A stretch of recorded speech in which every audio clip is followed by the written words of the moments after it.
नमस्कार. आज खरं म्हणजे एका सिनेमाविषयी तुमच्याशी बोलावंसं वाटलं, म्हणून मी यूट्यूबवरती पुन्हा एकदा आलो. मागच्या महिन्यामध्ये मी एक सिनेमा पाहिला, मैं वापस आऊंगा. इम्तियाज अलीचा हा सिनेमा.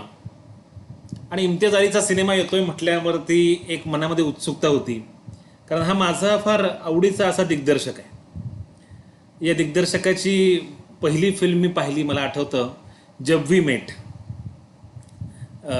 करीना कपूर, शाहिद कपूर, मैं अपनी खुद की फेवरेट हो वगैरे म्हणणारी करीना. फार सुंदर असा सिनेमा होता. नंतर हायवे त्याचा पाहिला आणि स्वाभाविकच त्याच्यामुळे मैं वापस आऊंगा ही फिल्म येते म्हटल्यानंतर मी अगदी लगेचच थिएटरमध्ये हा सिनेमा पाहायला गेलो. आणि हा सिनेमा इतका सुंदर आहे, इतका अप्रतिम आहे. मला वाटलं की या सिनेमाविषयी बोललं पाहिजे, हा सिनेमा सर्वांपर्यंत पोहोचला पाहिजे. म्हणून खरं तर तुमच्याशी मी बोलायला आलो. हा सिनेमा, त्या सिनेमाचा पहिला प्रसंग तुम्हाला मी सांगतो. मी काय त्याच्यामध्ये काय स्पॉइलर अलर्ट अशा प्रकारचं काय नाही आहे. पहिला प्रसंग असा आहे की 95 वर्षाचा एक म्हातारा आहे आणि त्याची भूमिका केली नसरुद्दीन शहांनी. तर नसरुद्दीन शहा बसलेले आहेत, समोर एक टी व्ही आहे आणि टी व्हीवर वेगळ्या बातम्या येत आहेत, चांगल्या वाईट बातम्या येत आहेत की AQI वाढला, कुठेतरी भूकंपामध्ये लोक गेले वगैरे वगैरे. आणि हा जो म्हातारा आहे, हा म्हातारा त्या प्रत्येक बातमीला म्हणजे निवेदक जो काही बोलतोय त्याला उत्तर देतोय, हां हां ठीक आहे, हे फारच वाईट झालं वगैरे वगैरे.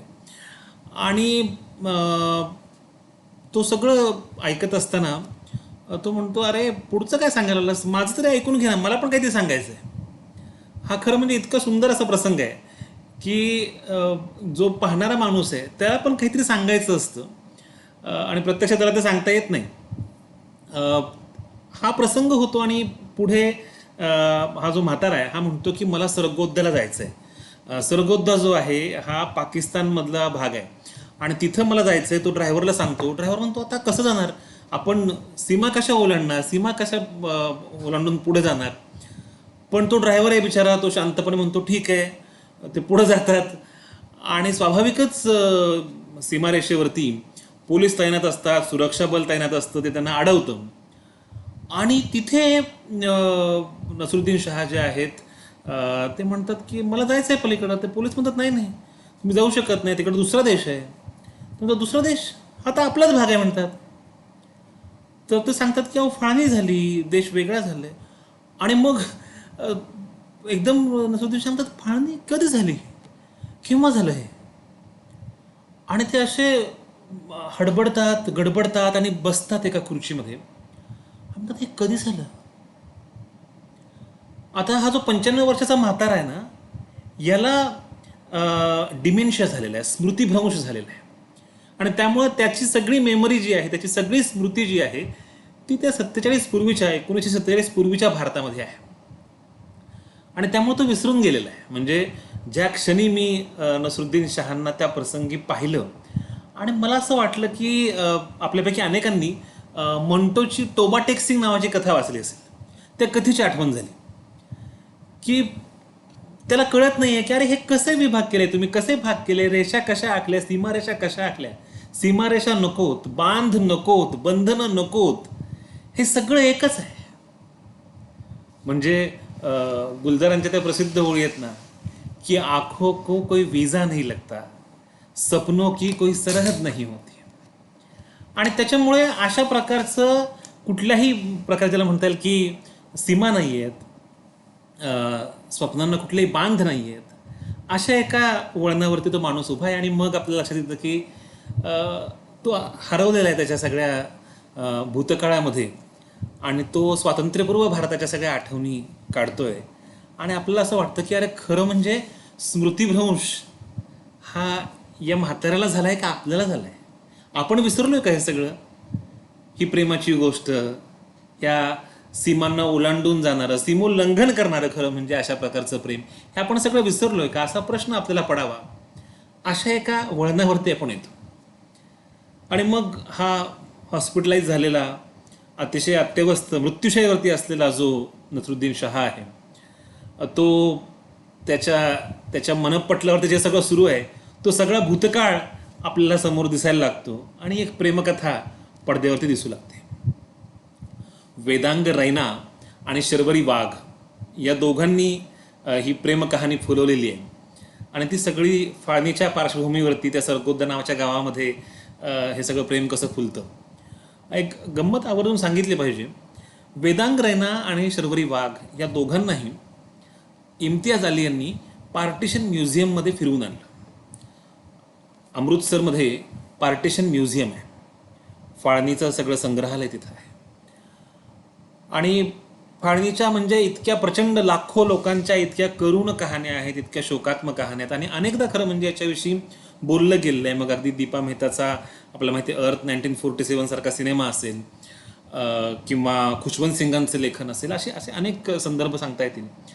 पण ते जेव्हा पाहिलं शर्वरी आणि वेदांग दोघांनीही, ते दोघे हादरून गेले, आतून हल्ले आणि त्यांच्या लक्षात आलं की आपला हा रोल किती महत्त्वाचा आहे. म्हणजे जशी पार्टिशन म्युझियम आहे तशीच होलोकॉस्ट म्युझियमसुद्धा आहे बर्लिनमध्ये, अनेक ठिकाणी खरं म्हणजे. पण दुसऱ्या महायुद्धाच्या काळामध्ये ज्या प्रकारची हिंसा झाली आणि त्या हिंसेच्या आठवणी फार कटू आहेत. म्हणजे कटू किंवा विदारक सगळे शब्द हे कमी पडावेत अशा प्रकारचं सगळं ते म्युझियम असं लोक सांगतात. त्या सगळ्या हिंसेच्या सगळ्या नेपथ्यावरती प्रेम कसं फुलत राहतं.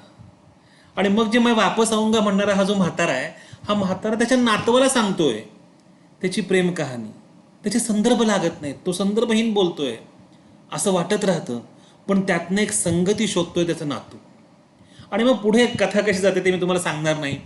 पण अतिशय सुंदर असं छायाचित्रण आहे, सिनेमॅटोग्राफी उत्तम आहे, म्युझिक खूप छान आहे. काही दृश्य अशी नुसती पाहत राहावीशी वाटतात.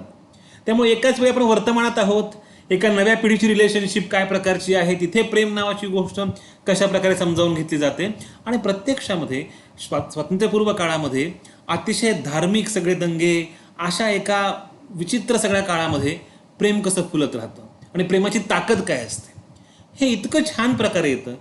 म्हणजे धार्मिक सगळे दंगे आहेत, हिंसाचार आहे, सगळं आहे, पण तरीसुद्धा कुठलाही धर्माच्या अनुषंगानं द्वेष निर्माण होत नाही. इम्तियाज अलींचं हे खरोखरच वैशिष्ट्य आहे. इम्तियाज अली प्रेम नावाच्या गोष्टीकडं तुम्हाला आणि मला बघायला शिकवतात. म्हणून इम्तियाज अली मला फार महत्त्वाचे वाटतात ते याच अर्थांनी की प्रेम काय आहे माहीत नाही. म्हणजे त्यांच्या मुलाखतीमध्ये सुद्धा त्यांनी म्हटलं की मला नाही कळत खरोखरच प्रेमाचा अर्थ काय. पण हे जे आहे की इतक्या वर्षांनंतरही त्या माणसाच्या मनामध्ये जे आतवर खोलवर प्रेम झिरपलेलं आहे ना, ते प्रेम हा माणूस आपल्याला सांगतो. आणि एक ज्याला म्हणता येईल की लिरिकल अतिशय काय म्हणता येईल प्रेमाचं असं गीत छान प्रकारे पडद्यावरती सुरू आहे. अनेकदा डोळ्यात पाणी येतं, आपल्याला आठवतात सगळ्या गोष्टी, काही गोष्टी वाचलेल्या आठवतात आणि वाटतं की खरोखरच हे प्रेम नक्की आहे काय. एका बाजूला विखार वाढतोय, विद्वेष वाढतोय. म्हणजे ती जी ओळ आहे ती मला नेहमी खूप आवडते की उनका जो फर्ज है वो अहले सियासत जाने, मेरा पैगाम है मोहब्बत जहाँ तक पहुँचे. माझा धर्मच प्रेमाचा आहे, माझा पैगाम हा मोहब्बतचा आहे आणि त्याच्यामुळे प्रेमाची गोष्ट मी पसरवत जाईन. मला नेहमी असं वाटतं की द्वेषाला एक्सपायरी डेट असते, प्रेम अमर असतं. आणि इम्तियाज अली तुम्हाला आणि मला हेच सांगतात की प्रेम हाच आजच्या आपल्या जगण्याचा पासवर्ड आहे. ज्याला कुसुमाग्रजांनी असं म्हटलं होतं की एका अर्थानं आपल्या सगळ्या जगण्याचा, सगळ्या संस्कृतीचा तो सारांश आहे.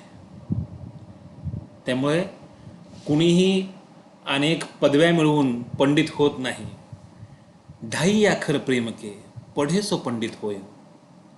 इम्तियाज अली प्रेमाची गोष्ट सांगतात, वेदनेची गोष्ट सांगतात, वेदनेतून फुलणाऱ्या प्रेमाची गोष्ट सांगतात आणि ती वेदना ही विश्वात्मकतेला जोडतात आणि शेवटच्या गाण्यामध्ये तर जगासाठीच पसायदान मागतात, जे आपल्या ज्ञानोबांनी मागितलं होतं. मला असं वाटतं की हा सिनेमा तुम्ही आवर्जून पहा. आत्ता थिएटरमध्ये आहेच, नंतर केव्हा तरी तो OTT सुद्धा येईल. पण हा सिनेमा ज्या प्रेमाची गोष्ट सांगतो ते प्रेम आपण विसरूया नको. जे आपल्याला साने गुरुजींनी सांगितलं, जगाला प्रेम अर्पावं. हे प्रेम एकदा कळलं की द्वेषाचा वणवा हा किती सहजपणे विझत जाईल तुम्ही पाहत राहाल. ही प्रेमाच्या अडीच अक्षरांची जादू तुमच्या आणि माझ्या घरामध्ये येऊ यात सदिच्छा व्यक्त करतो. खूप खूप धन्यवाद.